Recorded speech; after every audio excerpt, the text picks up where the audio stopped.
আচ্ছা, আজকে ক্লাস আমরা নিব হচ্ছে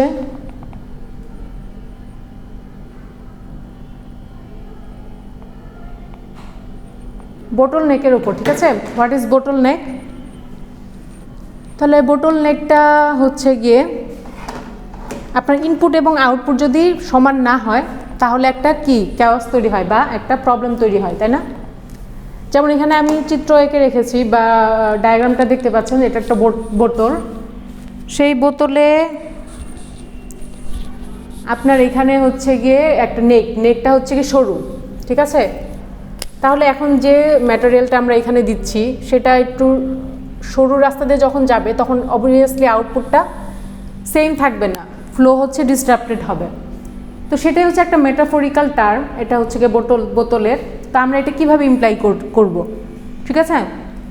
অবভিয়াসলি আমরা তো এখানে কেউ বোতল নিয়ে কাজ করছি না, তাই না? আমরা কাজ করছি ফ্যাক্টরি নিয়ে, অ্যাপারেল ইন্ডাস্ট্রি নিয়ে কাজ করছি। তো আমরা জানি কি ফ্যাক্টরিতে হচ্ছে গিয়ে কতগুলা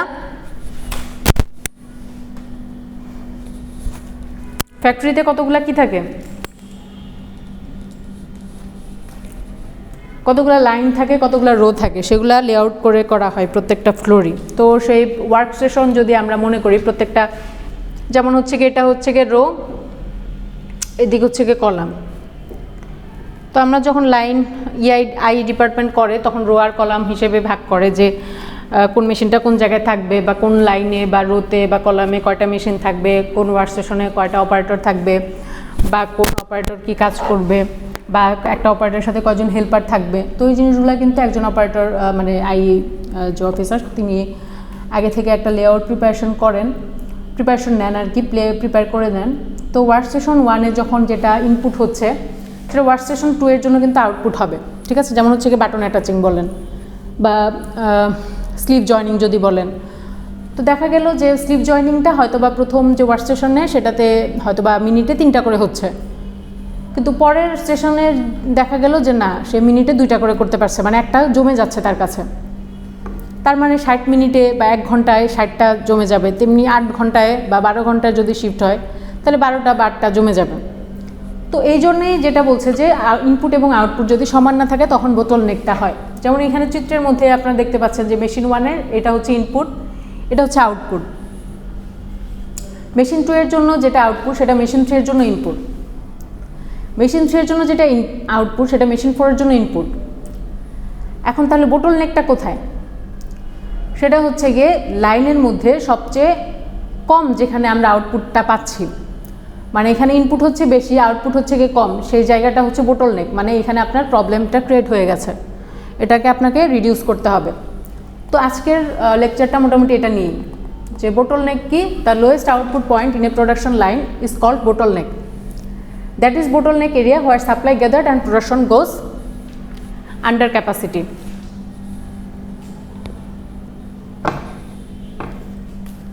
The upper narrow portion of a bottle is called neck and it is an obstruction to go to the way from large portion of a bottle through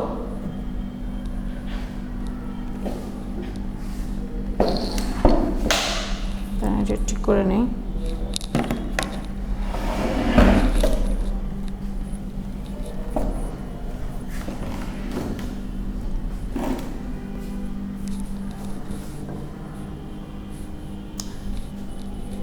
The lowest, the upper narrow portion of a bottle is called neck, that means opening side, and it is an obstruction to go to the way from large portion of a bottle through narrow portion of a neck. It is a metaphorical scene of obstruction of production sector. A garment sector is a production sector and the bottle used here as obstruction of normal production. তার মানে কি বলছে যে গার্মেন্টসটা হচ্ছে গিয়ে এখানে যে produce হবে তো সেখানে অবস্ট্রাকশনটা ক্রিয়েট হবে হচ্ছে বোটল নেক যে এরিয়াতে, সেই এরিয়াতে। তো এখানে বলছে যে এটাই যে লার্জ পোর্শন অফ এ বোতল থ্রু ন্যারো পোর্শন অফ এ নেক। তাহলে লার্জ পোর্শন অফ বোতল থেকে ন্যারো পোর্শনের নেকে যখন যাবে জিনিসটা তখন অবভিয়াসলি আউটপুটটা ডিসরাপ্টেড হবে। এটাই হচ্ছে একটা মেটাফরিক্যাল সিন। আমি যে কথাগুলো বলেছিলাম সেটাই হচ্ছে এখন বলেছে। তারপরে কি দেখাচ্ছে যে বোটল নেকের রিজনটা কি, আপনারা একটু বলেন তো কী কী হতে পারে রিজন? অনেক রিজন কিন্তু এখন বলে ফেলতে পারবেন, কারণ আমি কিন্তু মোটামুটি জিনিসটা আপনাদেরকে বুঝিয়ে দিয়েছি, তাই না? কি কি বুঝালাম সেই অনুযায়ী কি আপনারা কিছু বলতে পারেন? আচ্ছা, আপনার স্লাইডে দেখতে পাচ্ছেন যে বোটলনেকটা কীভাবে হতে পারে যদি সাপ্লাইটা যদি কি হয়, আইডেন্টিফিয়েবল না হয়, যেমন যেটা আপনাকে চাচ্ছেন বা যে পার্টটা আপনার সাইজটা দরকার সেটা হচ্ছে গিয়ে আপনার টিকিট নাম্বার নাই, অথবা হচ্ছে গিয়ে আপনার সাইজ নাম্বার নাই এখানে, তো আপনারা তো তাহলে বুঝবেন না যে কোন সাইজের সাথে কোন সাইজটা জয়েনিং করব, কোন স্লিভের সাথে কোন পার্টটা জয়েন করব, মানে কোন সাইজের সাথে কোনটা, কোন স্লিভের সাইজ এটা, কোন ওটা আবার কার সাথে জয়েন করব, বা বডি পার্টটা কোনটা। তো সেইভাবে আর কি বোটলনেক হতে পারে। তারপরে হচ্ছে গিয়ে আপনাদের যদি এরকম হয় যে আর কি কি কারণ হতে পারে বলেন তো, এটা তো একটা গেলই। তারপরে হতে পারে যেমন হচ্ছে গিয়ে আপনার serial number mistake, bundling mistake, working issue থাকতে পারে কতগুলো, ঠিক আছে।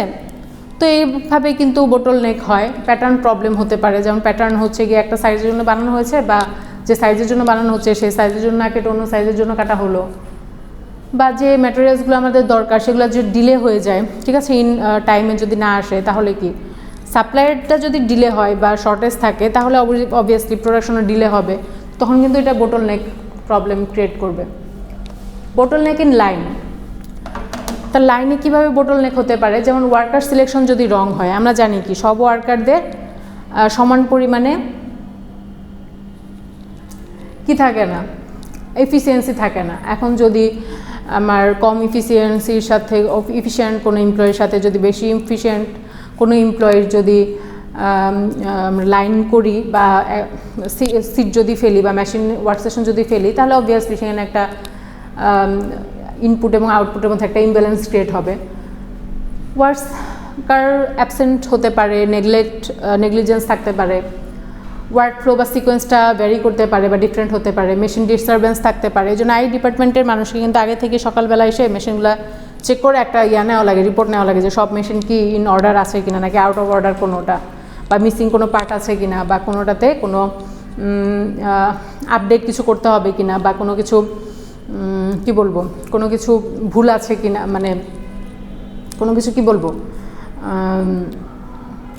মানে আপনার যদি বলি যেমন হচ্ছে কোনো একটা পার্ট হয়তো বা সার্ভিসিং করতে হবে, তো সেই জিনিসটা কিন্তু আই ডিপার্টমেন্টকে খেয়াল রাখা লাগে। Non balanced allocation of elements, non serial supplies afford from workers, lack of supply, colour shading, quality problem হতে পারে। তো সেটাই আমি যেগুলো বললাম যে লাইনেও তাহলে একই, সাপ্লাই যদি শর্টেজ হয় তাহলে অবশ্যই সেখানে লাইন ব্যালেন্সিংটা করা যাবে না, তার মানে হচ্ছে বোটলনেক প্রবলেম হবে। এখানে আর কোনো প্রবলেম আছে আপনাদের? আর কোয়ালিটি প্রবলেমটা কি? কোয়ালিটি প্রবলেমটা হচ্ছে গিয়ে আপনাদের যেমন হচ্ছে গিয়ে একটা কোয়ালিটি, মানে আপনার জয়েনিং করছেন স্লিপ, তো সেটা হচ্ছে গিয়ে ঠিক জায়গায় হচ্ছে না, ভুল জায়গায় জয়েন করে ফেলছেন বা লাইনটা ঠিক হচ্ছে না, তাহলে কিন্তু এটা কোয়ালিটির একটা প্রবলেম, তো সেখানেও কিন্তু বোটলনেক হবে। মানে তো এখানে হচ্ছে গিয়ে আরেকটা হচ্ছে গিয়ে কারেক্ট অপারেটর। এখন তাহলে এটা কীভাবে রিডিউস করা যায়? Where there is a problem there is a way out. Okay, then হচ্ছে গিয়ে we have to identify the ways of solving the problem. যেমন হচ্ছে গিয়ে সিলেক্টিং কারেক্ট অপারেটর সিলেক্ট করতে হবে, ইমপ্রুভিং মেথডগুলো হচ্ছে গিয়ে ইমপ্রুভ করতে হবে। দেন হচ্ছে checking fabric and accessories before issuing in the line, তাহলে কি ফ্যাব্রিক এবং অ্যাক্সেসরিজগুলো চেক করতে হবে। তো কি করতে হবে? কারেক্ট অপারেটর সিলেক্ট করতে হবে, তারপরে কোনো মেথড ইমপ্রুভ করা যায় কিনা সেটা থেকে খেয়াল করতে হবে। By checking fabrics and accessories before issuing in the line, তাহলে কি ফ্যাব্রিক এবং অ্যাক্সেসরিজগুলো খুব ভালো করে আপনার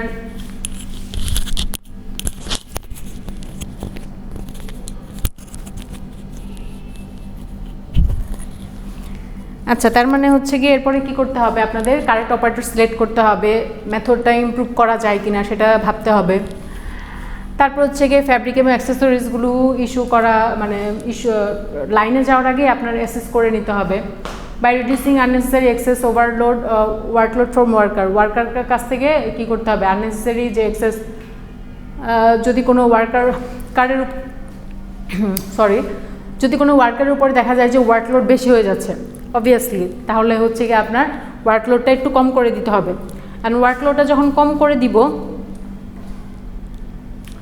তো তখন কিন্তু সেই ওয়ার্কারের পারফরমেন্স লেভেল বেড়ে যাবে, তার মানে সে আরও স্ট্রেস ফ্রি হয়ে কাজ করতে পারবে। তো বাই ইমপ্রুভিং অপারেটরস পারফরমেন্স, তাহলে কি অপারেটর পারফরমেন্সটাকে কীভাবে ইমপ্রুভ করা যায়, যেমন তাদের মোটিভেশন দিয়ে বা তাদের ইনসেন্টিভ দিয়ে বা তাদের মধ্যে একটা কম্পিটিশন ক্রিয়েট করে যে না আপনারা যদি এরকম করে করতে পারেন তাহলে হচ্ছে কি best employee of the month award দেওয়া হবে বা আপনাদের কিছু বোনাস দেওয়া হবে। তো এইভাবে কিন্তু অপারেটর পারফরমেন্স ইমপ্রুভ করা যায় বা বেটার ওয়ার্কিং এনভায়রনমেন্ট দিয়ে, ঠিক আছে, যে ওয়ার্কিং এনভায়রনমেন্ট হাইজেনিক হতে হবে। তো এটা নিয়ে কিন্তু অনেক কথা পড়েও আছে। By checking pattern before supply in the line by arranging pre production meeting in time. তার মানে কি প্যাটার্নটা আপনার লাইনে যাওয়ার আগে ভালো মতো অ্যাসেস করে বা ভালো মতো দেখে নিতে হবে। প্রি প্রোডাকশন মিটিংয়ে হচ্ছে গিয়ে আপনার অ্যারেঞ্জ করতে হবে, সেখানে মার্চেন্ডাইজার থাকবে, অপারেটর থাকবে, ফ্লোর সুপারভাইজার যিনি উনি থাকবেন। তো সেখানে সবাই মিলিতভাবে they should know what is happening, what is going to happen, so that everyone is involved with this production matter very effectively. Okay, then হচ্ছে কি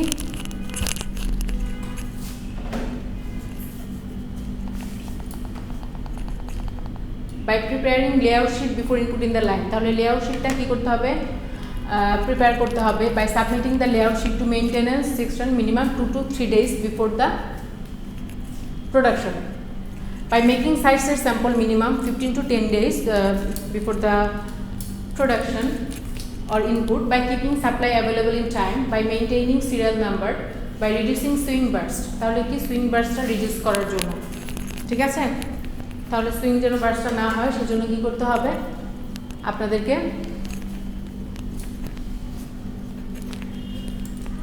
সাপ্লাই অ্যাভেলেবল তো করতেই হবে, কারণ যদি শর্টেজ অফ সাপ্লাই থাকে তাহলে ডেফিনেটলি আপনারা কাজটা শুরুই করতে পারবেন না বা ওয়ার্ক স্টেশনে কোনো কাজ হবেই না। বা মেনটেন সিরিয়াল নাম্বার মেনটেন করতে হবে, যেহেতু সিরিয়াল নাম্বারের কনফিউশনের কারণে বোটল নেক হতে পারে, তার মানে কি সিরিয়াল নাম্বারটা মেনটেন করতে হবে। বাই রিডিউসিং সুইং বার্স্ট যেন না হয় সেটা আপনার দেখতে হবে।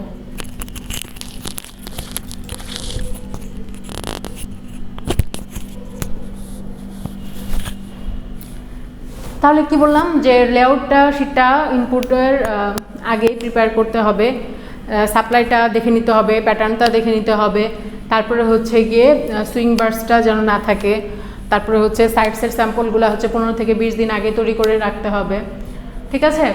আর লেআউট শিটটা হচ্ছে গিয়ে মেইনটেনেন্স ডিপার্টমেন্ট জানে আগে থেকেই 2-3 days prior to the input তার জন্য করে রাখেন। তাহলে এইগুলা হচ্ছে কি যদি আপনি করেন মেনটেন করেন তাহলেই আপনার জন্য কাজটা সুবিধার হয়ে যাবে আর বোটল নেকও আশা করি হবে না।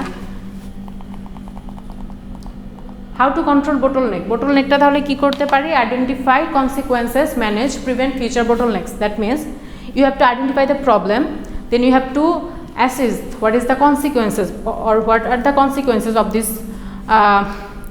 this problem, then you have to manage the situation and you have to prevent future bottlenecks by analyzing this present condition of bottleneck। তার মানে হচ্ছে ফিউচারে জানি একই প্রবলেমের কারণে আর bottleneck না হয়, সেটা হচ্ছে কি আপনার মেইন টার্গেট, এবং এটার মাধ্যমে আপনি bottleneckটা কন্ট্রোল করতে পারবেন। লাস্ট টপিকটা হচ্ছে কি এসএমভি হচ্ছে standard minute value. It is defined as a time which is allowed to perform a job satisfactorily. অবশ্যই স্যাটিসফাইড হতে হবে যে একটা কাজ করে রাখলো কিন্তু ওটা হচ্ছে কি আপনার কোয়ালিটি মেনটেন করে হলো না, তাহলে কিন্তু হবে না। Normally it is expressed in minute value, মিনিটের মাধ্যমে এটা প্রকাশ করা হয় যে 1 মিনিটে কীরকম। তো এসএমভি হচ্ছে বেসিক টাইম এবং অ্যালাউন্সের যে যোগফল সেটাই। এখন বেসিক টাইম একটা থাকে, একটা ওয়ার্ক একটা শেষ হতে একটা টাইম দরকার হয়, যেমন 33 সেকেন্ড একটা টাইম দরকার হলো, তো কিন্তু এটার সাথে কিছু অ্যালাউন্স যোগ করতে হবে। কারণ হচ্ছে গিয়ে আপনার একটা যেমন ওয়ার্কারের কখনো ওয়াশরুমে যেতে হতেই পারে, ঠিক আছে, বা তার একটু খারাপ লাগছে বা কিছু একটু স্লো হয়ে গেছে, মানে তার স্পিডটা হয়তো ওই সেকেন্ডের জন্য বা ওই মিনিটের জন্য একটু স্লো, তো সেগুলো সব কিছু মাথায় রেখে কিছু অ্যালাউন্স যোগ করে নেওয়া লাগে। যেমন হচ্ছে 33 সেকেন্ড যেটা লাগছে সেটা হচ্ছে গিয়ে হয়তো বা এসএমভি আপনার বেসিক টাইম আর অ্যালাউন্স যোগ হয়ে গিয়ে হয়তো বা 40 বা 45 মিনিটস হয়ে যাবে, ঠিক আছে। Thank you guys. আর হচ্ছে আপনাদের কোনো কোশ্চেন আছে? কোশ্চেন যদি না থাকে তাহলে আমি একটু মিড টার্ম নিয়ে কিছু কথা বলতে চাই আপনাদের। ওকে, ঠিক আছে তাহলে।